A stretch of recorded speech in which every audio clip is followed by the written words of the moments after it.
మామిడికాయని ఇలా పోపు పెట్టుకున్నట్లయితే క్షణాల్లో మామిడికాయ పప్పు అయిపోతుందండి. ఇది కూడా 10 రోజులు నిలువ చేసుకోవచ్చండి. హాయ్ ఫ్రెండ్స్, విరాజీస్ కిచెన్ స్వాగతం సుస్వాగతం. ఈ రోజు మనం డిఫరెంట్ మామిడికాయ పప్పు చేస్తున్నామండి. మామూలుగా మామిడికాయ పప్పు అంటే అన్ని కుక్కర్లో వేసి ఉడకపెట్టి చేస్తాం కదండి. ఇది అలా కాదండి. మామిడికాయ గొజ్జు అనేది ఫస్ట్ చేసి పెట్టుకున్నట్లయితే 10 రోజులు నిలువ చేసుకొని ఎప్పుడు కావాలో అప్పుడు మామిడికాయ పప్పు చేసుకోవచ్చండి. అలా అయినా చేసుకోవచ్చు, అప్పటికప్పుడేను ఫ్రెష్ గాను చేసుకోవచ్చండి. సాటర్డే గానీ సండే గానీ ఇలా పోపు చేసి పెట్టుకున్నట్లయితే మండే పొద్దున్నే ఈజీగా లంచ్ బాక్స్ రెడీ అయిపోతుందండి. దీనికి సైడ్ డిష్ గా ఒక తాలింపు చేసుకున్నామంటే మధ్యాహ్నం విందు భోజనమే అండి. ఇంకెందుకు ఆలస్యం, మాట్లాడుతూ ఆటలాడుతూ చేసేద్దాం, చూసేద్దాం రండి. వీడియోలు అయితే చూస్తున్నారండి, కానీ లైక్ చేయడం లేదండి. ప్లీజ్ అండి, ఒక్క లైక్ చేయండి, అలానే హైప్ చేయండి. స్పెషల్ ఇన్స్టెంట్ మామిడికాయ పప్పుకు కావాల్సిన పదార్థాలు చూద్దాం రండి. పుల్లని మామిడికాయ, 1/4 కప్పు కందిపప్పు, కారం తగ్గ పచ్చిమిరపకాయలు, ఒక 4 ఎండుమిరపకాయలు, కొద్దిగా కరివేపాకు, ఒక తెల్లగడ్డ, కొద్దిగా ఇంగువ, అలాగే ఆవాలు, జీలకర్ర, కొద్దిగా పసుపు, ఉప్పు, నీళ్లు, నూనె, ఇంతే అండి దీనికి కావాల్సింది. మామూలుగా చేసే మామిడికాయ పప్పు కాదండి ఈరోజు మనం చేసేది. ఇది డిఫరెంట్గా వెరైటీగా ఉంటుందండి. ఈ మామిడికాయ పప్పుకు కూడా ఫస్ట్ మనం పప్పు ఉడకబెట్టి పక్కన పెట్టేసినట్లయితే ఫాస్ట్గా అయిపోతుందండి ఈ పప్పు అనేది. ఇప్పుడు పప్పు కలుపుకొని కుక్కర్ పెట్టేద్దాము. ఇప్పుడు నీళ్ళు పోసుకుందామండి. ఎంత నీళ్ళు అని డౌట్ ఉండొచ్చండి. మీరు 1 కప్పుకి 2 కప్పులు నీళ్ళు పెట్టుకోండి, సరిపోతుంది. ఇందులో కొద్దిగా పసుపు, కొద్దిగా ఆయిల్. ఇందులో ఇంకేం వేయాల్సిన అవసరం లేదండి. మన పప్పు, నీళ్లు, పసుపు ఇంతే అండి.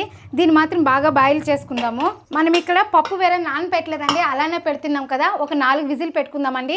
అదే మీరు పప్పు నానబెట్టుకున్నట్లయితే 2 విజిల్ సరిపోతుంది. మనం అలానే కడిగి అట్లే పెట్టాం కాబట్టి ఒక 4 నుంచి 5 విజిల్ కూడా పెట్టుకోండి. పప్పు అనేది బాగా మెత్తగా ఉడికితే మామిడికాయ పప్పు టేస్ట్ చాలా బాగుంటుందండి. ఈ వీడియో పూర్తిగా చూడండి. మనం ఎప్పుడు మామిడికాయ పప్పు చేసినా అప్పటికప్పుడే చేసుకుంటాం కదండి, అలా కాదండి.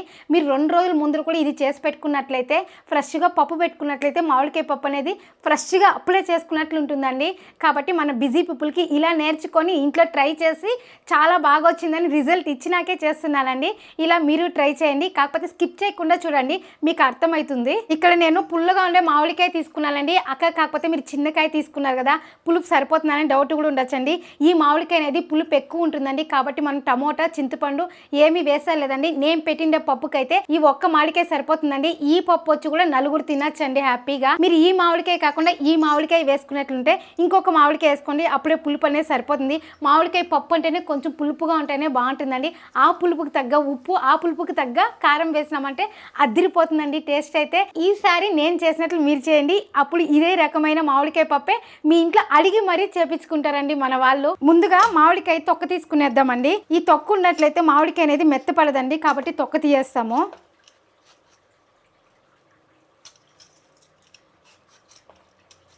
మీరు ఏ మామిడికాయ తీసుకున్నా కానీ లైట్గా కొంచెం తొక్క తీసేయండి. ఇట్లా తొక్క తీసేసి చేసుకునే దానివల్ల వారం దినాలు స్టోర్ చేసుకోవచ్చండి. మీరు స్టోర్ చేసుకున్నట్లయితే ఎప్పుడు కావాలో అప్పుడు ఫ్రెష్గా ఇలా పప్పు పెట్టుకొని ఇది స్టోర్ చేసుకుంటారు కదండి, దీన్ని వేసి బాగా కలుపుకొని ఉడకపెట్టుకున్నట్లయితే మామిడికాయ పప్పు రెడీ అండి. 10 రోజులైనా స్టోర్ చేసుకోవచ్చు. ఇప్పుడు లైట్గా చిన్న చిన్న ముక్కలుగా కట్ చేసుకుందామండి, మరీ పెద్దదిగా కట్ చేయొద్దండి. మామిడి ముట్టు ఉంది కదండి, అక్కడ దాకా తీసుకునేయండి. మీకు ఒకే సైజు రావాలని కూడా అవసరం లేదండి. ఎలాగో మనము బాగా దీన్ని వేయిస్తాం కాబట్టి కొంచెం కరుగుతుందండి మామిడికాయ ముక్కలు కూడా. కాబట్టి మీరు అంతా తీసుకునేయండి, చిన్న ముక్కలైనా పర్లేదు. చూడండి, మనం పప్పు పెట్టాము, మామిడికాయ కట్ చేసుకుంటున్నాము, దానిపాటికి అది విజిల్ వస్తుంది. అది ప్రెజర్ పోయే లోపల ఇవన్నీ రెడీ చేసుకున్నట్లయితే పోపు పెట్టుకునేయచ్చండి. మన బిజీ పీపుల్కి ఫాస్ట్గా అయిపోయే వంటలే ఉన్నాయండి. ప్లీజ్ అండి నా ఛానల్ని ఆదరించండి. ఇప్పుడు దీన్ని కొంచెం చిన్న పీసులుగా కట్ చేసుకుందాము. ఇదేం ఒకే సైజు ఉండాల్సిన అవసరం కూడా లేదండి. చూడండి, ఈ సైజులో కట్ చేసుకుంటే సరిపోతుందండి మనకి. మామిడికాయ పప్పు ఇంకా చాలా రకాలు చేస్తారండి, ఇంకా ఉన్నాయండి చాలా రకాలు, అవి కూడా చేసి పెడతాను. మామిడికాయ పప్పు వచ్చి ఇంకోటి అన్ని కుక్కర్లో వేసి ఎనిపి పోపు పెట్టుకుంటే అది ఒక రకం అండి. ఈ రకం అనేది 10 రోజులు స్టోర్ చేసుకునేలాగా చూపిస్తున్నానండి. మీకు చాలా ఉపయోగపడుతుందండి. ఇది కానీ మీరు చేసినట్లయితే మళ్ళీ మళ్ళీ చేసుకుంటూ ఉంటారండి. ఇప్పుడు దీన్ని ఒక ప్లేట్కి తీసుకునేద్దాం. అలాగే పచ్చిమిర్చి కూడా కట్ చేసుకుందామండి. ఇలా 2గా వేసేసి ఇట్లా పొడవుగా వేసుకుందాము. అప్పుడే పిల్లలకి కారం అనిపిస్తే కూడా తీసి పక్కన పెట్టేస్తారండి. కావాలంటే మీరు పచ్చిమిర్చి కొంచెం ఒక్క మొక్క రుబ్బుకొని కూడా వేసుకోవచ్చండి, చాలా బాగుంటుంది. ఎక్కువ కారం అవుతుందండి అలా వేస్తే, ఆ పచ్చిమిర్చి అంతా మన కడుపు పోయి మంట అవుతుందండి. ఇలా అయితే ఎంత కారం కావాలో అంత పట్టుకుంటుంది, మిగిలింది తీసి పెట్టేస్తాం కదా, కాబట్టి ఇలా వేస్తున్నానండి. ఇంకొకటండి, ఈ పప్పుకి వచ్చి కారం వేస్తే బాగోదండి, ఇలా మిర్చి వేస్తేనే బాగుంటుంది. కారం వేసినట్లయితే ఫ్లేవరు వేరే అవుతుంది, టేస్ట్ ఒక రకంగా ఉంటుందండి. తెల్లగడ్డలు కూడా తొక్క తీసి దంచుకుందామండి. మామూలుగా మనము కచ్చా పచ్చా అనేసి కొంచెం నలిగితే తీయేస్తాం కదండి, అట్లా కదండి, ఇంకొంచెం మెత్తగా దంచుకోవాలండి. దీనికి చూడండి ఇలా దంచుకోవాలండి, అప్పుడే బాగుంటుంది. ఇప్పుడు మామిడికాయ పప్పుకి పోపు పెట్టుకుందామండి.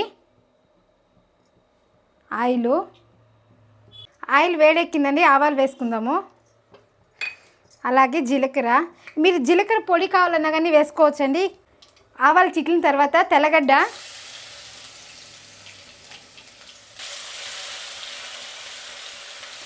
ఇలా దంచుకుంటేనే టేస్ట్ బాగుంటుందండి. ఇప్పుడు ఎండుమిరపకాయలు, అలాగే పచ్చిమిరపకాయలు, కరివేపాకు,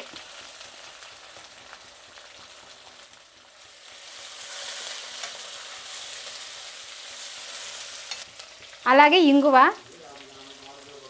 చూడండి పచ్చిమిర్చి, ఎండుమిర్చి, అలాగే తెల్లగడ్డ ఇవంతా బాగా వేగినాక మామిడికాయ ఒప్పులు వేసుకోవాలి.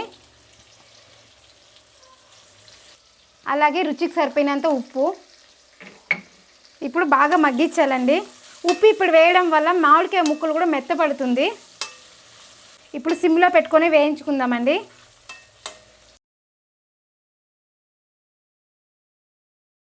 ఇందులో కొద్దిగా పసుపు వేస్తున్నాను. ఆల్రెడీ మనం పసుపు కొంచెం వేసాం కదా, కాబట్టి కొద్దిగా వేస్తున్నా. ఇప్పుడు మనం ఈ ఆయిల్లోనే బాగా మగ్గించుకున్నట్లయితే బాగుంటుందండి. ఇంకోటి అండి, దీనికి కొద్దిగా ఆయిల్ పోయాలండి. పోస్తేనే మనం నిలువ చేసుకునేకి అవుతుంది 10 రోజులైనా. లేదు అక్క మేము కొంచెంగా వేసుకుంటామంటే మీరు చూసి వేసుకోండి. మరీ తక్కువ వేసుకున్నట్లయితే పాడైపోతుందండి, కాబట్టి చూసి వేసుకోండి. చూడండి మామిడికాయ ముక్కలు కూడా మెత్తపడుతూ ఉంది, చూసారా? ఇంకొంచెం మెత్తపడాలండి.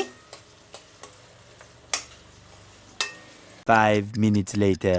చూడండి మామిడికాయ ముక్కలు అనేది ఇలా మెత్తపడాలండి, అప్పుడు మనకు సరిపోతుంది.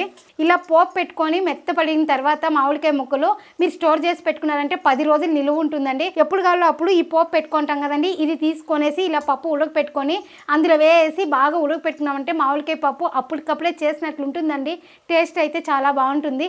మీరు అలానే చేసుకోండి. ఎప్పుడైనా బిజీగా ఉన్నప్పుడు, ఆఫీస్కి టైం అయిపోయినప్పుడు, ఏం కూర చేయాలని అనిపించినప్పుడు ఇలా సాటర్డే కానీ సండే కానీ ఇలా చేసి పెట్టుకున్నట్లయితే మండే పొద్దున్న లేసి ఇలా పప్పు పెట్టుకొని ఇట్లా మామిడికాయ పప్పు చేసుకున్నట్లయితే ఫ్రెష్ గాను ఉంటుంది, అలాగే ఫాస్ట్ గానే అయిపోతుందండి. ఇలా మీరు స్టోర్ చేసుకున్నట్లయితే బయట అయితే 2 రోజులు ఉంటుందండి, మళ్ళీ ఎక్కువ రోజులు ఉండదు. మీరు ఒక 10 రోజులు 15 రోజులు నిలువ చేసుకోవాలంటే ఫ్రిడ్జ్ లో స్టోర్ చేసుకోండి, సరిపోతుంది. కొంచెం ఎక్కువ క్వాంటిటీలో చేసుకుంటే ఎప్పుడు కావాలో అప్పుడు ఇలా ఇన్స్టెంట్ గా మామిడికాయ పప్పు చేసుకోవచ్చండి. ఇప్పుడైతే బాగా వేగిపోయింది, పప్పు ఇందులో వేసేస్తాము. చూడండి పప్పు కూడా ఇలా బాగా స్మాష్ చేసుకోవాలండి, మెత్తగా ఉండాలి పప్పు అనేది. ఇప్పుడు ఇందులో వేసేద్దాము. మరీ పల్చగా ఉన్నా కానీ బాగోదండి. ఇప్పుడు కలుపుకుందాము.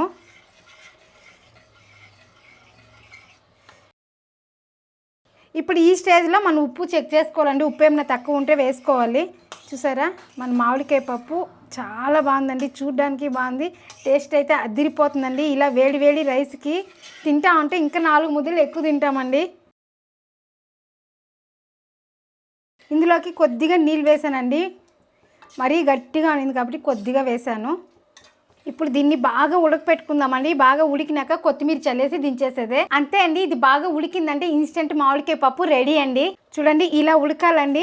ఇంకొకటి అండి, మామిడికాయ ఒప్పులు మనకి ఎక్కడ ఎక్కువ కనిపించలేదండి, బాగా కరిగిపోయింది కాబట్టి పులుపు అనేది కరెక్ట్గా ఉందండి. మనం వేసిన పచ్చిమిర్చికి, పులుపుకి, ఉప్పుకి కరెక్ట్గా ఉందండి. మన మామిడికాయ పప్పు అయితే రెడీ అయిపోయిందండి. ఇప్పుడు కొత్తిమీర కొద్దిగా వేసుకునేసి స్టవ్ ఆపేస్తాము. మీరు కావాలంటే నెయ్యి వేసుకోవచ్చండి ఈ స్టేజ్లో. అంతే అండి, మన మామిడికాయ పప్పు రెడీ అయిపోయింది. ఇది ఒక గిన్నెలోకి తీసుకునేద్దాము. ఈ పప్పుకి ఏ తాలింపు చేసుకున్నా చాలా బాగుంటుందండి. కాకపోతే ఇక్కడ నేను మీల్ మేకర్తో సింపుల్గా ఫ్రై చేసి చూపిస్తున్నానండి. అది చేయడానికి ఈజీగానే ఉంటుంది, తినడానికి చాలా టేస్టీగా ఉంటుందండి. అది కూడా ఈ మీల్ మేకర్తో ఎలా చేయాలని చేసి చూపిస్తానండి. ముందుగా అయితే నేను ఇక్కడ నీళ్ళు పెట్టేస్తానండి, వేడి నీళ్ళు కాంచుకోవాలి. వేడి నీళ్ళు కాంచుకున్న తర్వాత ఇవి వేసినామంటే బాగా మెత్తగా అవుతుందండి. ఇక్కడ ఏ మసాలా వేయకుండా సింపుల్గా సాలో ఫ్రై చేసి చూపిస్తానండి. ఈ మీల్ మేకర్కి ఇక్కడ నీళ్ళు పెట్టుకునేసినానండి, బాగా ఉడకాలి నీళ్ళు కూడా. ఈ వేడి నీళ్ళలోనే ఉప్పు, కొద్దిగా పసుపు అండి. ఈ నీళ్ళు బాగా ఉడికిన తర్వాత ఇవి వేసుకుందామండి. ఈ వేడి నీళ్ళలో వీటిని వేసేస్తామండి. స్టవ్ అయితే ఆపలేదు. వీటిని వేసినాక ఇలా కలపాలండి, అప్పుడే మన మీల్ మేకర్కి నీళ్ళంతా బాగా పడుతుంది. ఇలా ఒక పొంగు వచ్చేదాకా ఉడకపెట్టుకోవాలండి. అప్పుడు పిల్లలు తిన్నా కానీ కడుపు నొప్పి రాదండి. ఇప్పుడు స్టవ్ ఆపేస్తున్నాను. ఇప్పుడు ఇలా జల్లిడు ఉండే గిన్నెలు వేసేయండి. నీళ్ళంతా బాగా ఉడికిపోతుంది. అలాగే చల్లగా అవ్వాలండి. ఇది చల్లారే లోపల అయిపోయి అరటికాయ ఫ్రై చేసుకుందామండి. ఇది కూడా ఈజీగా సింపుల్గా ఏ మసాలా వేయకుండా ఏ పొడిలు ఎక్కువ వేయకుండా కారము, ఉప్పు, నూనె, పసుపు ఇందులోనే చేసుకుందామండి. ఇప్పుడు దీన్ని పైన తొక్క తీసేద్దామండి. ఇలా పైన లైట్గా తీస్తే చాలు. ఇప్పుడు దీన్ని చిన్న చిన్న ముక్కలుగా కట్ చేస్తామండి. మామూలుగా మనం అరటికాయ తాలింపు అయితే ఇట్లా రౌండ్గా వేసుకుంటాము, లేదా ఇలా 4గా చేసి వేసుకుంటాం కదండి. దీనికి అలా కదండి, ఇలా 2గా వేసేసి ఇలా చిన్న చిన్న ముక్కలుగా కట్ చేసుకోవాలండి. అప్పుడే బాగుంటుంది. ఈ ఫ్రై అయితే మనకు దేనికైనా బాగుంటుందండి. ఇలా పప్పుకు బాగుంటుంది, సాంబార్కి బాగుంటుంది, రసంకి బాగుంటుంది, పెరుగన్నానికి బాగుంటుంది. ఏ కర్రీకైనా సెట్ అయ్యే తాలింపు ఏదంటే అరటికాయ అండి. ఇలా చిన్న చిన్నవి కట్ చేయాలండి. అన్నం తినేటప్పుడు ముద్దులో పెట్టుకొని తినేకి చాలా బాగుంటుందండి. ఇలా కట్ చేసిన వాటిని నీళ్ళలో వేసేయాలి. అలానే వదలొద్దండి, రంగు తిరుగుతుంది. అరటికాయ ఫ్రైకి కొద్దిగా ఆయిల్ అండి. ఇప్పుడు అరటికాయ వేస్తామండి. ఆవాలు కానీ వేసేయలేదండి ఈ ఫ్రైకి. ఒక 5 నిమిషాల్లో బాగా వేగిపోతుందండి అరటికాయ అనేది.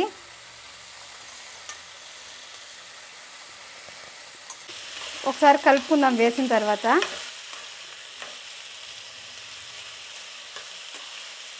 చూడండి, అర్థమైతే వేగిపోయిందండి. ఇప్పుడు మనం ఉప్పు, కారము, పసుపు ఇవన్నీ వేసుకొని ఇంకా అర్థం వేగించుకుందామండి. అప్పుడు ఉప్పు కారాలు బాగా పడుతుంది. కొద్దిగా పసుపు, అలాగే ఇందులోనే కొద్దిగా కారము, రుచికి సరిపోయినంత సాల్ట్. అంతే అండి, దీనికి వేయాల్సింది. సింపుల్గా అయిపోతుందండి ఈ ఫ్రై అయితే. మీరు పెరుగన్నం చేసుకొని పెరుగన్నం పైన కొంచెం పెట్టుకొని పోయినా కానీ ఈజీగా మధ్యాహ్నం లంచ్ తినేయచ్చండి.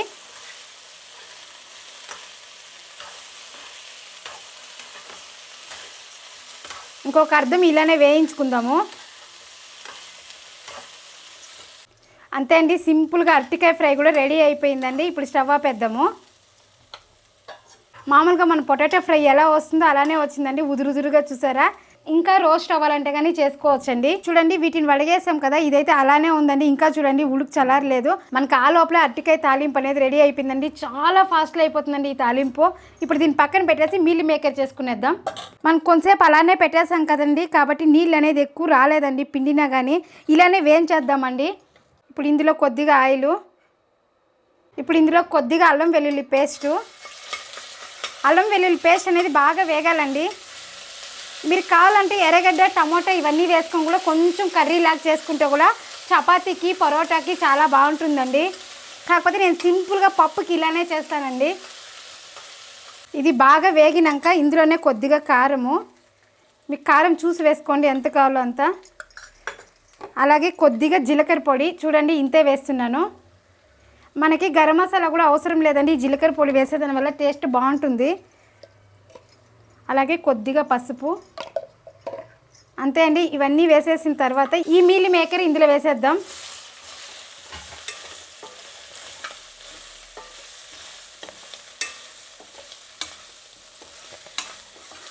కొంచెంసేపు బాగా వేయించుకోవాలి.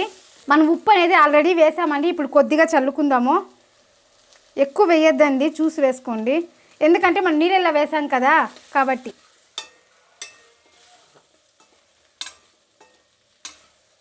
అలాగే ఇది ప్రోటీన్ కూడా అండి. పిల్లలకి అప్పుడప్పుడు ఇలా చేసి పెట్టినారంటే హెల్త్కి కూడా చాలా మంచిది.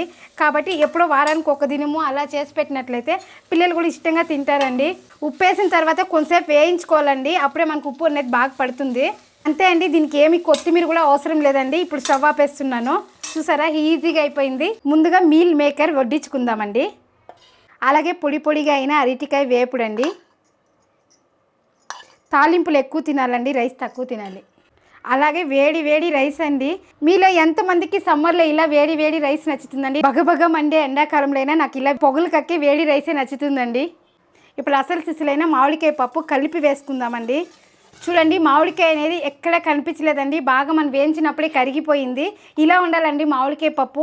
తినని వాళ్ళకు కూడా ఎత్తి పెట్టాలనే ఉద్దేశం రాదండి, కాబట్టి ఇలా వేయించుకోవాలి. ఇప్పుడు మామిడికాయ పప్పు వేసుకుందాం.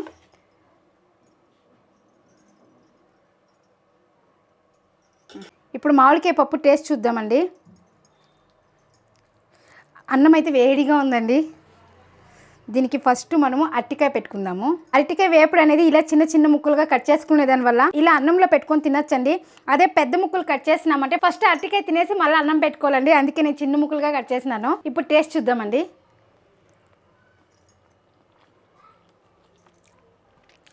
మామిడికాయ పప్పు అయితే అదిరిపోయిందండి. తింటా ఉంటే పుల్ల పుల్లగా కారంగా చాలా బాగుందండి. మీరు ఇలానే ట్రై చేయండి. ఎలా వచ్చిందో కామెంట్ చేయండి. చూడండి పప్పు అనేది ఇంత వేసుకున్నాం కదా, మామిడికాయ అనేది ఎక్కడే కనిపించలేదండి. బాగా కరిగిపోయిందండి మామిడికాయ అనేది. ఇప్పుడు ఈ తాలింపుతో టేస్ట్ చూద్దాము.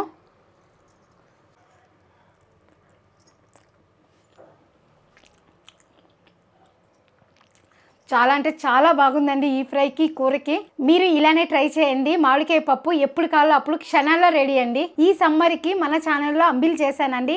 ఆ వీడియో కూడా ఇక్కడ ఉంది, క్లిక్ చేసి చూడండి. మరొక వీడియోలో మళ్ళీ కలుద్దాం. బాయ్.